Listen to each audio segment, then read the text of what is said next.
Railroad Museum. We are not the Coors Brewery. My name is Don. So let's talk about railroads in general.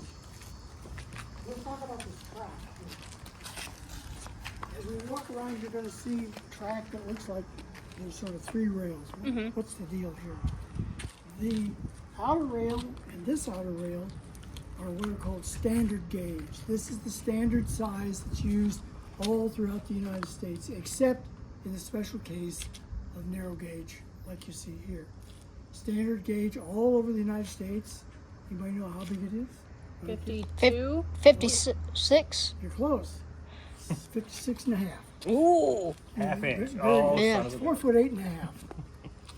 Don't ask me why. It just is. And the narrow gauge comes in all kinds of different sizes, but the kind that was very common in Colorado was this kind here, 3 foot gauge. The reason that was popular in Colorado, in the western side of Colorado, was of course because of the mountains. By having a 3 foot They could make the gauge, turns better. you can make the turns better. You had to do less construction work because you didn't need a wider space. So it was cheaper. You could build smaller cars, engines, and whatnot. This engine right here is a narrow gauge engine. You'll see that it sits on these two tracks here. That car over there, which standard is gauge. obviously much bigger, is a standard gauge car. So we're going to see a mix of standard and narrow gauge trains today. So first let's talk about what is a steam engine. This is a steam engine. Come on over here. This is pretty much a standard steam engine. This is the kind that was typical of the late 1800s. Okay. Now the question is, okay, fine. What is all this stuff? How does this thing work? Well, it's a giant tea kettle. Okay. What you have here, in this area here, is a firebox where they're burning some kind of fuel, coal, oil, wood, whatever. And the firebox is connected to this whole long structure up here, the boiler. So that's filled with water. The firebox heats the water, boils the water, makes steam. The steam, just like a tea kettle, where does the steam go? It rises. Exactly right. It goes right up there into that dome right there called the steam dome. And the steam dome has valves and piping, which we're going to see in a minute. And it brings the steam under pressure, typically 150, 200 pounds per square inch pressure, down to these cylinders. This cylinder here is the same kind of deal as in your car. It's a piston that goes up and down, and this just goes back and forth. Yeah. Way bigger. A lot bigger. And what happens is that the valve mechanisms all throughout here cause the steam to push the cylinder all the way to this end. When it does that, this rod here pulls the wheel in the forward direction. Okay? And then this mechanism here reverses the flow of the steam, pushes it back this way. Now this time, a different set of valve mechanisms, this whole mechanism here, still causes it to go forward. Okay. Okay?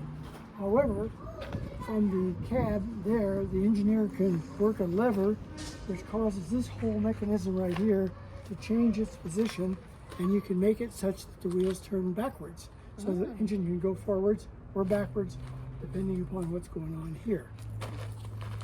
Now you have to understand, this whole job here was built in the late 1800s, and everything that we see here that we're going to talk about runs on steam. Okay, so let's go in up these stairs here. So this, come on. Oh, wow. Firebox. So the fireman Here, I'll scoot over by you back. stood on that side over there. He got to ring the bell. You can ring the bell if you want to. Ooh, here. Oh, he's all over that. See that rope up there? Give it a good hard pull. There you go.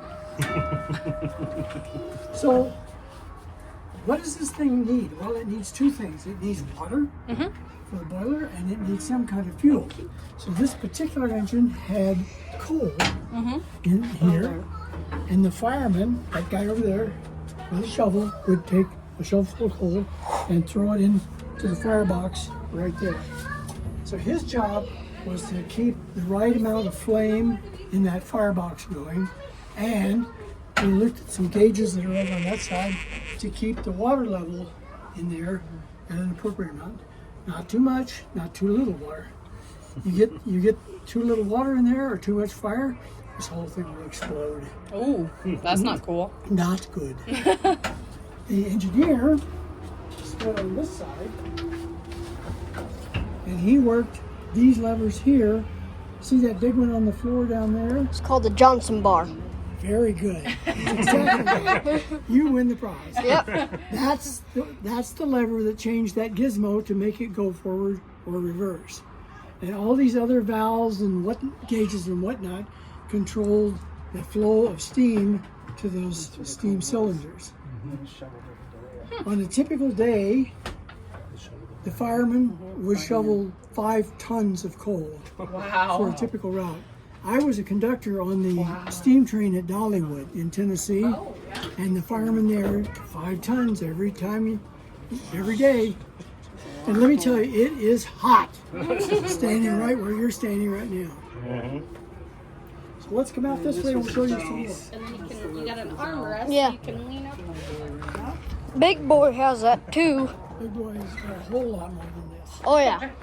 Standard gauge too. Have you standard? Have you ever seen it? We're going September 8th. It's going to be in Rochelle, Illinois. Perfect. You will be amazed.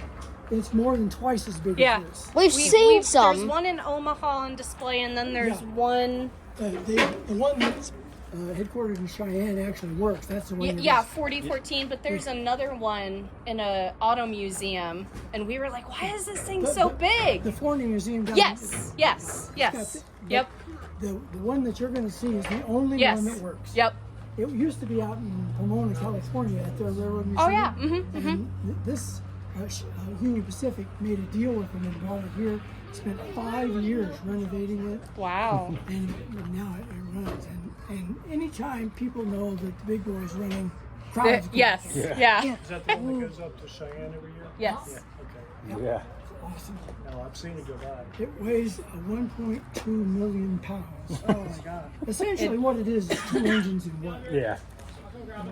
Okay, so here we have more stuff.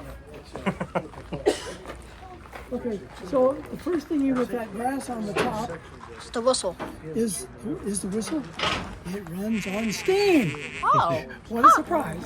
Okay, what's the next thing with that Kirby spout? The dynamo. Dynamo, very good. Ah. So the question is, if everything is steam, where does electricity come from? And the answer is that gizmo right there. Huh. That is nothing more than a generator, just like you would have like an alternator like almost? an alternator, except it runs on steam. Okay? So this contraption here, Air pump. very good. This is the air compressor. It puts compressed air into this tank here, and we're going to find out more about that when we get over on the other side over Okay. there. This dome here is the sand dome. Why would you need sand on a railroad? I know that one. Go for it. Traction. Right. Steep grades. Particularly on steep grades or in the wintertime when there's ice on the tracks, they can cause sand to be delivered through these pipes here, just in front of the wheels there, to provide a gritty surface on the rail to provide traction. You're doing good. Yeah. Bill, you already know. Smokestack. Now this is interesting. The obvious question is, what happens to the steam after it's been used here and exhausted from the cylinder? The answer is, it's routed out the smokestack. So there's this constant flow of steam coming out of there. But the neat thing about that is that makes a suction that draws the air through the boiler and the smoke from the fire, and that's why you see the engines smoking. Kind of like those interior carburetor or whatnot. Yeah, yeah. Yep. Did you want to say something? No. No, Okay. he's just making noises. Okay. Now, when the engine is sitting there, you hear this chug, chug, chug noise when it's not actually moving. That's the air compressor working to build up the air pressure in this tank here. So even though the engine is sitting there and it sounds like it's trying to chug Take away, off, it's basically. not. Yeah. So that's the whole idea of steam. Now, we were talking about the advantage of having narrow gauge. It's cheaper to build, smaller engines, go around steeper curves and stuff. What's the big disadvantage? The big disadvantage is what happens when a narrow gauge track comes to like Denver to meet up with the mainline train, which is standard gauge. This means that all of the gold ore and coal and everything else that they were hauling out of the mountains has to be manually unloaded and put into the other standard gauge cars. Big pain, big pain. Railroading is very labor intensive for this kind of reason. Here's another kind of steam engine. You've heard of the Pikes Peak Railway? Well, you have. This is this was started by the guy Zander. Can't think of his name. Salmon. He was the guy. Simmons. Simmons. Does that ring a bell? Beauty Rest mattresses. Oh. He's the Beauty Rest mattress guy. He said, you know what we need? We need to have a train that takes people to the top of Pikes Peak. Oh. And that's what caused this to come into existence. This was the very first steam engine that went up Pikes Peak. Now, Pikes Peak average grade is 25%. There's no way in the world that a regular steam engine can get up that kind of a track, even with sand to provide traction. Ain't gonna happen. So they developed a whole different design. You see here we have a track in the middle. You see those teeth on it? So the drive wheels here Oh. So Connect- this would be like a locker almost. connects to this, which propels it up to the top. Now you'll notice something unusual here. There is no coupler on the back of this thing. That's because this thing never pulled, it always pushed. Oh. Why? Because that way, if there was some kind of a disconnect or something, all the cars don't go roaring back down to the bottom of the mountain. This guy controls the whole works from the back. He's on the back all the way up, he's on the back all the way down. Now, to come around here, you'll notice something else rather odd about this. It's crooked, it's tilted. Okay, why is that? That's because this thing is going up a slope, and if all the water in the boiler went to the back of the boiler and left the front of the boiler exposed, the train will blow up. It's that simple. So these things were built deliberately on a slope like this, so that as it's going up like this, It would the maintain. boiler is relatively level. Nice. For all of this, the apparent power of this thing, at best it could put 1 or 2 cars up to the top of Pikes Peak. So it's kind of limited because, I mean, it's really, really ferocious. Yeah. going up there. So they needed to have more powerful propulsion units, and that's this one. Let's go down here. Look, Levi, it's a Cadillac. I know. So this guy was the next generation of Cobb Railway. It's the same idea. You can see the track in the back there. Same idea.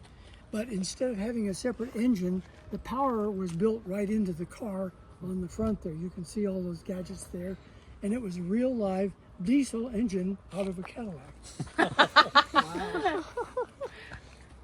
So the next generation from this is over on the other side, and we'll see it when we get over there. Awesome. This is a real live dining car here. After the tour, you're welcome to go and take a peek in there. From time to time, this is open. It doesn't happen to be today, so you can walk through the kitchen and all that. But this was very nice, very nice. Seated 50 people at a setting. I need a lot of land. This is the smaller end of the railway business. This is called G scale or garden scale. This is very popular for outdoor railroading. And this is a club, the Denver Garden Railway Society's club layout. And people have contributed time and, buildings and whatnot to it. Yeah. This is pretty cool. neat, though. I used to live up in Estes Park, and in my railroad club up there, we had a guy that had one of these outdoor layouts, and he had an 8-foot tall cyclone fence all the way around Wow. because the elk would come and step on everything. Oh.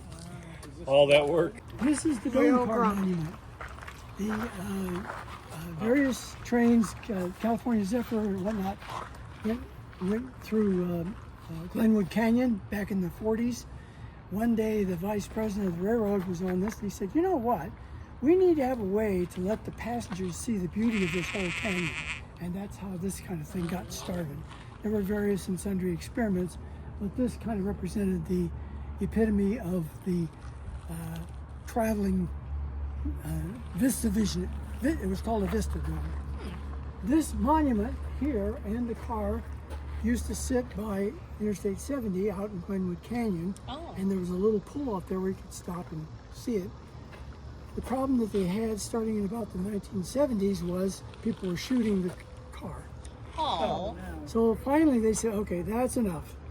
They said to the museum, would you guys like the monument? Of course the museum said, sure. Yeah. So this entire monument, 59,000 pounds of it was loaded on a truck, Wow. and the car was sent off to a shop for rehabilitation Nice. to be put back on. And it was just put back on a couple of months ago. I was gonna say you can see where You some can of see the the holes little, were. see the little dams Yeah. in there. Yep. That's wild. Is your garden railway still operating? This, yeah, Does absolutely. it use live steam? No, it does not. Oh, No. okay. I know some of them do. Some do. This one does not. Okay. Well, that's cool. I didn't know that steam ones. Oh yeah. Along about the time of the Civil War, the idea of a train hauling mail to various places began to catch on. And the Civil War, for whatever reasons, popularized that. And a guy in Chicago said, we need to have a railway postal service, post office on rail, if you will. And that ultimately led to this kind of a car here, which is called the Railway Post Office, RPO. It's a complete post office. Wow. Its employees are federal employees. They're not railroad employees. They belong to the U.S. government. You could actually mail a letter. Okay. See this little place here? This used to be a mailbox. And if you were in the train station, you could simply drop a letter in there. If you wanted to buy stamps, they would sell you stamps. In order to sell you stamps, they had to have change. They carried, are you ready for this? 18 cents worth of change. Ah. That was a lot of money back then. Yeah. Yeah. So let's go on in there. Hey, a hot box. Or journal box, whatever it's We're called. gonna see hot boxes in a minute. Okay.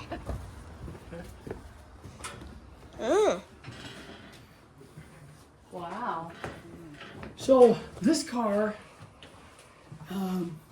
is about 1/3 railway post office, and the other 2/3 on the other end of this is the Railway Express Agency. Railway Express Agency was like UPS on the train. This was the whole deal. They would pick up mail on the fly, and I'll show you how that's done out this door here. They would kick off mail bags for a particular station. Oh, this is, Denver station kickoff as the train went by. Pick up Tuck and roll. pick up the mail as they're going. They don't even stop. And Wow. these clerks would sort the mail. There were 9,000 different mail routes in the United States, 14,000 clerks, all federal employees, and they all carried a firearm because it was a federal facility, and you could rob the mail cart. They had extensive training. Think about this a minute. So here's a place in Maine wants to send a letter to somebody in Boston. No, in Baltimore. Mm-hmm. Went through 5 different trains to get there. Took about a week. Wow. And at each stop, they would throw the bags off and say, okay, this is yours. And these guys would sort it all out into all these bins and letters and whatnot. They were extensively trained, and they had to be able to sort 50 pieces of mail in 5 minutes. to qualify for this. And this was their little home. The bathroom is right back there. This is where they did it. And this particular car went from Billings, Montana to Fort Worth, Texas by way of Denver. It was 555 miles from Billings to Denver. And in that 555 miles, they stopped or threw out the mail, depending, down and then carried on. If you timed it just right, you could drop off a letter in Billings and it'd be in Fort Worth that night. Wow. That's wild. Hey, that's pretty cool. I've heard stories about the male dogs that rode on a lot of these They did. cars and hopped off from one to another Yeah. and traveled all over the country. Oh, yeah. Wow. Well, when you think about it, 9,000 routes, I mean, there was a lot of stuff going on here. Oh yeah. All of this died in 1967, at which point trucking and airlines Yeah. took over. Okay, but at the time, this was the way the mail was delivered. Forget about Pony Express and all that other stuff. Right. This was the mechanism. So let's go back out and I'll show you how the mail was picked up. This hook mechanism here, the clerk, when they were going by station, the station master had a mechanism where he hung a mail bag out by the track. So here's this mail bag hanging out there. The train wouldn't even slow down. They would swing out this arm here, which would grab the bag and follow back into there. Wow. In the meantime, while he's having that happen, he kicks the bag out that belongs to that station. That's Never wild. even slowed down. So the back 2/3 of this was the Railway Express Agency car, REA. This, like I said, was like UPS or FedEx of the day. This is where people would ship boxes of stuff, and it had nothing to do with the mail as such. It was just capitalizing on the fact that they had a car that could do both jobs. And of course, it's a nice steel-sided car. We have arm guards there, so there's not a lot of messing around with stealing stuff out of this car. So how did the big brass of the railroads travel? This car is what's called a business car. This is where the railroad high brass traveled. Special tours, they would take their friends on trips, all that kind of stuff. Come on in. It's like something Wow. like It's like the Titanic. it is basically. So this is pretty much the way it was towards the end of its life. These funny little arrangements up here is a fold-out bed where they could put extra people, but this is not the stateroom where the man stayed, as I'll show you in a minute. It's where the children slept. And over a period of time, it eventually got air conditioning. Initially, of course, air conditioning consisted of opening the windows. So if you're sitting here and you feel like you just need to have a drink, you can just buzz for the porter there. Okay. Now let's go back and see where things actually happened.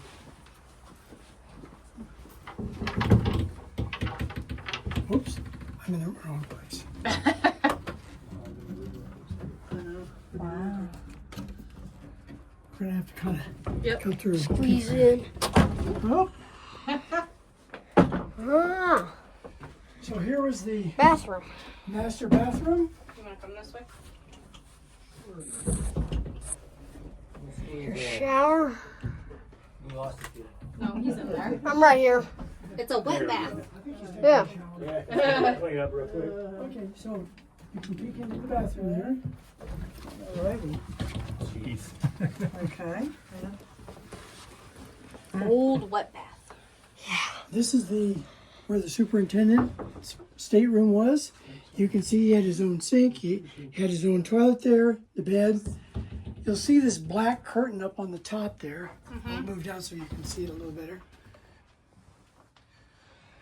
Now, what was that black curtain for? Why did they have that curtain? No idea. Back in the day,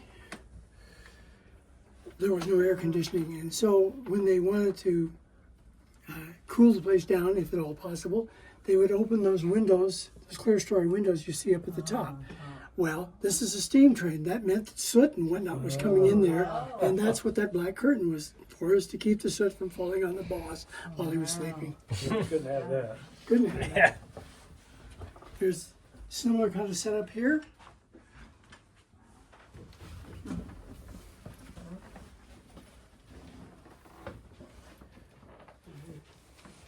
This is the dining area and the business. They would sit around and discuss business. They had a secretary with a typewriter and all the paraphernalia files and whatnot here. Wow. So this was very pleasant. So how did all of this stuff work? Where was the staff and where was the kitchen? Come on back.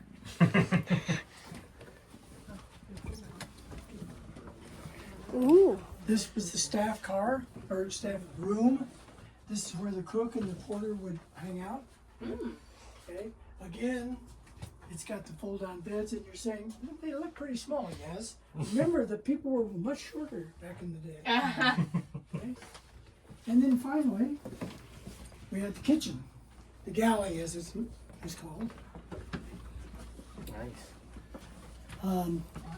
There was, of course, no refrigeration machines, so they used ice to keep these refrigerators cool. They had a stove, which was varied from coal to oil to gas, whatever. Modernization was present at the time. And back here was a pantry where they kept, the dry goods and stuff like that. So that was, think of it as an RV on wheels. Yeah. Now, over time, of course, what happened was they got actual air conditioning in this car. It got modernized, it got electricity, the whole business here. So that's the way the brass lived. Pretty fancy style. Huh? Did you see the stove, Levi? Yeah, I did actually. Oh. Old cast iron. Yeah. It's what you want. I don't know. They're heavy. Yeah. Yeah. Yeah. Very heavy though. Big, heavy. This car was really, really heavy.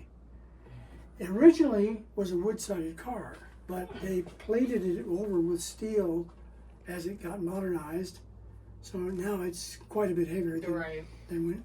But the good news is that it withstands the weather better. You're going to see some cars that didn't withstand weather with their wood siding. Okay? Nice. So turn around and go that way. We can't get out, unfortunately. Oh, I wanna switch. go in Yeah. there.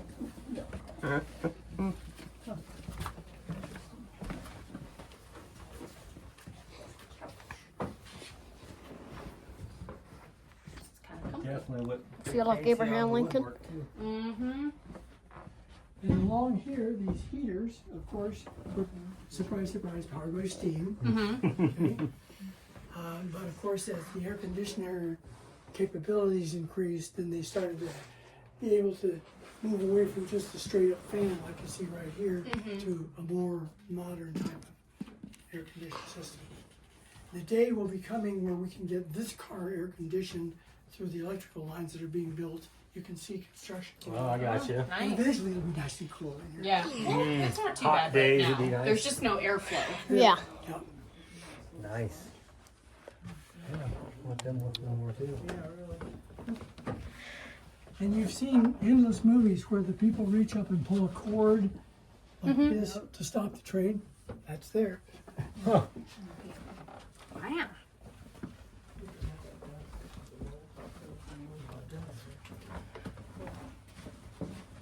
Fancy. This is like what Yeah, you go ahead and Abraham close that Lincoln. door. Yeah, You gotta twist that. There you go. there you go. Look at that. Got it figured out. I'm surprised you don't want a door like this that swings both ways. Well, it's Instead of basically a saloon door, It's basically a saloon door. but it's a full-size door.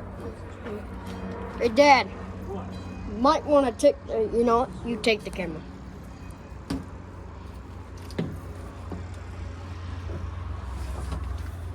So hang a left, go back down that way.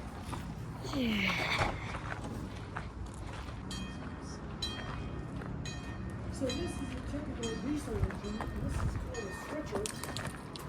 In this is a fairly medium to small sort of engine. There are some engines that are a lot bigger than this. But this was the kind of engine that Coors used to shuttle their boxcars and whatnot around in the brewery right across the street there.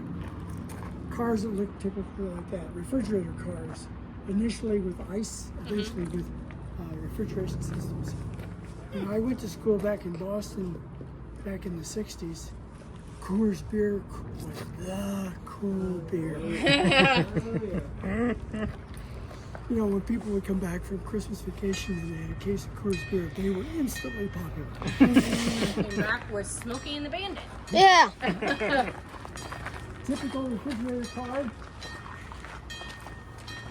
Now these guys here are really just sort of a hopped up box car.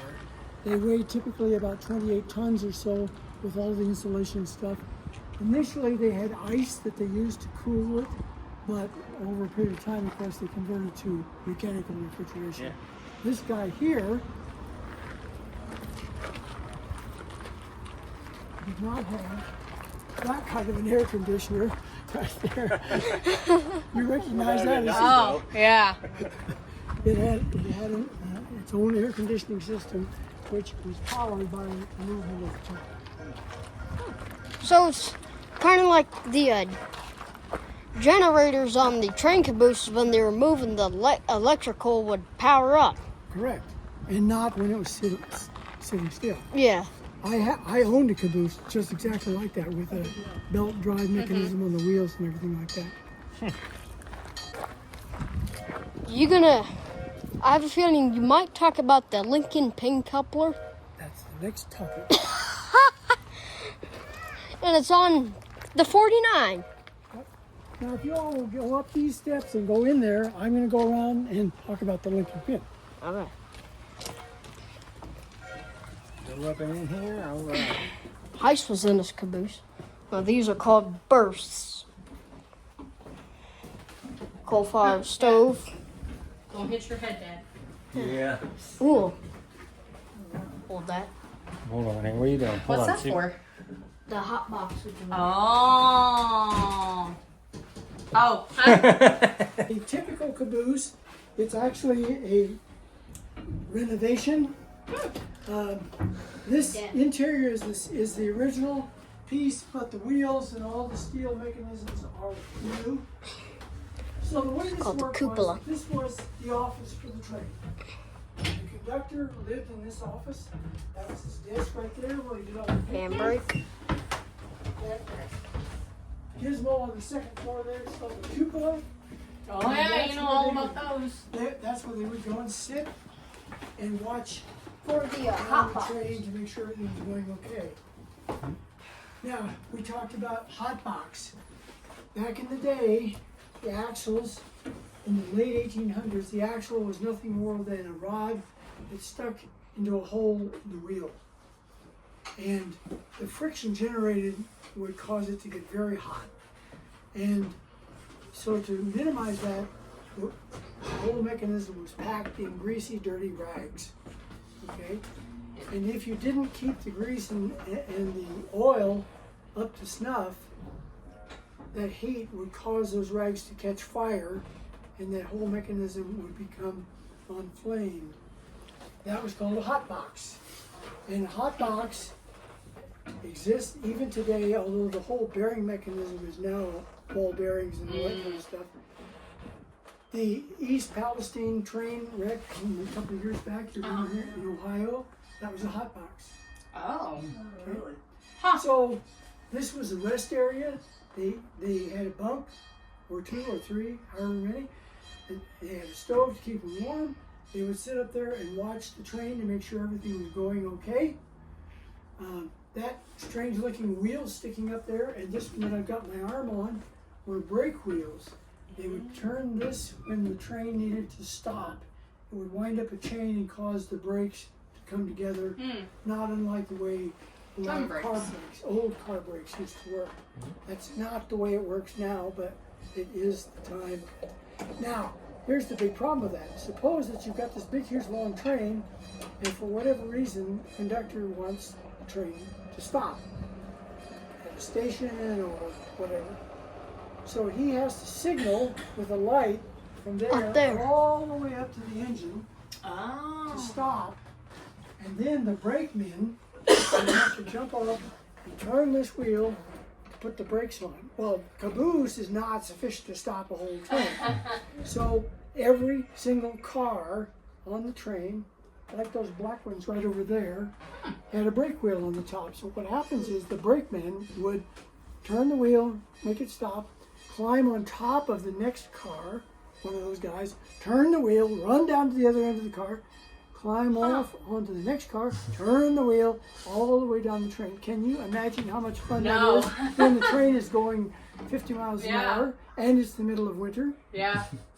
So this was a bad idea. Now I'm going to show you how that was fixed in a minute. The other thing that was a bad idea, now we're going to get to your point, Lincoln pin couplers. is the couplers. Hmm. Now, if you all come out here on the porch,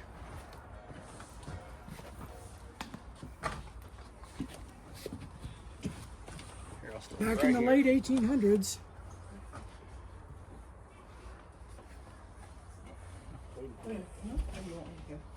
yeah, come on out. The couplers back in the day on all the railroads was called the link and pin system. This is one of them. So the way this worked was that the coupler had a pin and a link Oh, wow. like this. Literally. So the way you would couple them together is that you would put the link in and drop it in like that. Now the catch to this is, the only way you can do this is standing right here to do this. So imagine, if you will, a train is backing up to hook onto the caboose, and you're standing here getting ready to have this piece go into that connector right over there. Not a good plan. Yeah. You would lose your fingers. They ran for how long? So this was a typical sign of a railroad brakeman. Yeah, you could tell Ow. the easy way to tell if he was a new brakeman Ow. because he had all of his fingers. That's right. Oh. You're exactly right. So this and this brake system of running down the train, trying and not falling off, and getting the train stopped, was a monster safety hazard. Okay, so in the late 1890s, the government said, okay, we have got to do something about this because the graveyards are filling up with people that are killed in this. My grandfather was a station master in Michigan on the New York Central, and he had 2 wooden feet because his feet had been cut off on a train accident. He said it wasn't a bad deal because he could thumbtack his socks together. Oh, wow. So let's go back out the way you came in, and we'll go show you how that got changed.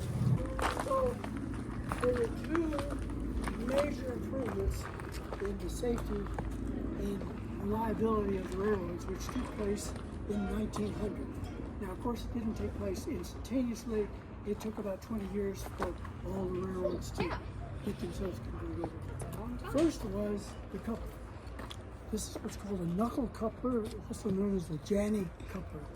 And as you can see, it's a deal whereby it couples together like this. And you can Swing. normally, there we go. So you can notice I'm standing on the side of the train. Okay, big improvement. Yeah. So now all they had to do was simply back another train with a bam. open coupler into there, and it would close all lights off and lock all lights off. No link and pin, none of that stuff. That was big improvement number 1. So now if you look right there, Janney couplers is the name of the game now. Okay. The other huge improvement was exemplified by this. Air brake hose. Air brake hose.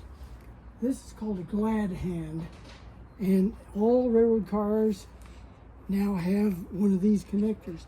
This little guy connects with a similar connector on the car in front of it. The way this works is, remember when we talked about the air compressor on the engine, making that compressed air? The compressed air is routed down that line, which goes all the way from the engine all the way to the back. Now, it doesn't work like you think it does.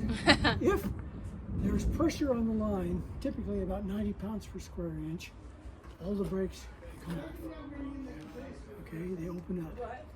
But if the pressure drops because the line is broken, brakes slam shut. It's the exact opposite of the way you think it would work.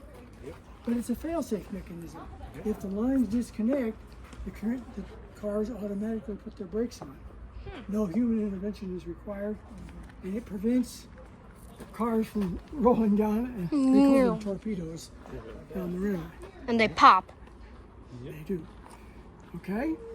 You'll also notice this is a standard scale caboose as opposed to the ones that we're looking at over there, which is a narrow gauge. Yeah. So let's Just a hurry little along towers. because it's getting ready to rain. So this is the replacements for the steam engines. This is what's called a diesel or a diesel electric. This is the kind of engine that you now have in all the railroads. Okay? What's really going on here, people call it a diesel, but what really is happening is in the middle of the body there's a gigantic diesel engine, just like an automobile engine, except much bigger. And what it's doing is turning an electrical generator, which is supplying electrical power, which is routed to motors that are on the axles of those wheels. Okay, so you can regulate the power and the speed by regulating the amount of electricity going to those motors on the axles. This is exactly the same as a hybrid Prius or whatever the case may be. It's exactly, except this is You much can hold bigger. the camera. Now that engine there is was built in 1955. It was part of the California Zephyr train for many years. It eventually ended up after a long series of events as the ski train that left Denver and went to Winter Park. Where are you going? So it's all run by electricity. Okay. So the cab up front is much simpler than a steam engine. You don't need this huge crew. You just need a couple of people up there to monitor and do whatever's necessary to run the train. It's run by electricity. You see those black cables on the front of the cow catcher there? Those would connect to the next unit behind it. That way you could get double the power, triple the power, however much power you needed by just simply hooking more modular units onto there. And those cables relayed the control signals from the front to the next unit, and so on like that. Much simpler operation. And of course it also supplied its own electricity. Now, if it turned out that it was a passenger train like this one, there was also a steam generator that generated steam heat to heat the cars. Ah. Okay? So let's go on. If you took the cover off of this thing, it would look just like all those steam engines that you see. The only difference is instead of propelling the wheels, it propels that blade on the front. It has no propulsion ability of its own. That's why that engine is behind it to push it. This little guy here can take care of a 20-foot snow drift. Yeah. Nobody's business. Throws the snow 100 feet up. This particular engine went through a number of owners and a number of different tracks. It was standard gauge 3 times and narrow gauge twice. They changed the wheels around. And the huge embarrassment of it is that when this thing got all done, it was narrow gauge and one of the tunnels on the track. Oh. They didn't make a lot of money wasted. That's a big oops. Yeah. This is the roundhouse. It's got 5 stalls. This is where the maintenance crew works on the engines, rehabilitates the cars. There's one over there that they're working on being rehabilitated. Like all roundhouses, it comes down to a turntable where you can select the track and move the engines back and forth. This is how, for example, the trains get out of the roundhouse and get onto our loop. That's all.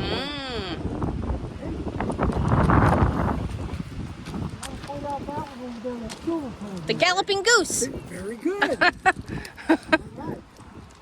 Rio Grande Southern was in the western part of Colorado and ran into bankruptcy. But they didn't want to get rid of they couldn't afford to run the trains, but they wanted to do the mail because the mail paid the bills.